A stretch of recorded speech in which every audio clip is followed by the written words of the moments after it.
ঝিনাইদহের মহেশপুরে মহান স্বাধীনতা ও জাতীয় দিবসের সরকারি অনুষ্ঠান বর্জন করেছে উপজেলা ও পৌর বিএনপি নেতাকর্মীরা। উপজেলা নির্বাহী কর্মকর্তা স্বাগত বক্তব্যে শহীদ প্রেসিডেন্ট জিয়াউর রহমানের নাম উল্লেখ না করায় ক্ষোভ প্রকাশ করে তারা এ কর্মসূচি পালন করেন। বৃহস্পতিবার সকালে মহেশপুর হাই স্কুল মাঠ চত্বরে আয়োজিত স্বাধীনতা দিবসের আনুষ্ঠানিকতা চলাকালে বিএনপির নেতাকর্মীরা অনুষ্ঠানস্থল ত্যাগ করেন। আমরা বাংলাদেশ জাতীয়তাবাদী দল মহেশপুর উপজেলা এবং পৌর শাখার নেতৃবৃন্দ সহ বিভিন্ন পর্যায়ের নেতৃবৃন্দ আমরা আজকে মহান স্বাধীনতা দিবসের সরকারের যে কর্মসূচি ছিল সেই কর্মসূচির মহেশপুর উপজেলা প্রশাসনের আয়োজনে এই কর্মসূচিতে আমরা অংশগ্রহণ করেছিলাম। তাদের দাওয়াতে আমরা অত্যন্ত দুঃখ এবং বেদনাক্রান্ত হৃদয়ে লক্ষ্য করেছি মহেশপুরের উপজেলা প্রশাসন সম্পূর্ণরূপে একটা পক্ষের এজেন্ডা বাস্তবায়নের জন্যে আজকের এই প্রোগ্রামে যে মহান ব্যক্তির, যে মহান নেতার, যে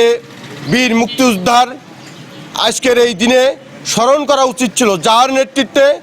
এই দেশের স্বাধীনতার ঘোষণা এসেছিল। আমাদের প্রাণপ্রিয় নেতা শহীদ প্রেসিডেন্ট জিয়াউর রহমান, সেই শহীদ প্রেসিডেন্ট জিয়াউর রহমান বীর মুক্তিযোদ্ধা, তার নাম কোনোভাবেই কোনো জায়গায় কোথাও এই উপজেলা প্রশাসনের এই কর্মসূচিতে কোথাও উল্লেখ করা হয়নি। উপজেলা প্রশাসনের পক্ষ থেকে উপজেলা নির্বাহী অফিসার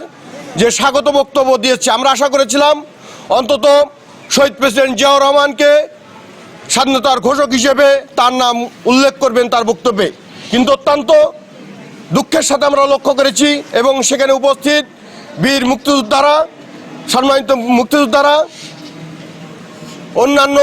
আমন্ত্রিত অতিথিবৃন্দ এবং বিভিন্ন প্রতিষ্ঠানের শিক্ষক মণ্ডলী, শিক্ষিকা মণ্ডলী, ছাত্রছাত্রীবৃন্দ এবং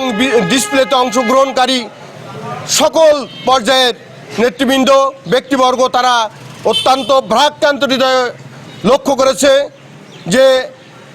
আজকের এই দিনের যে সূচনা করেছিলেন শহীদ প্রেসিডেন্ট রাষ্ট্রপতি জিয়াউর রহমান,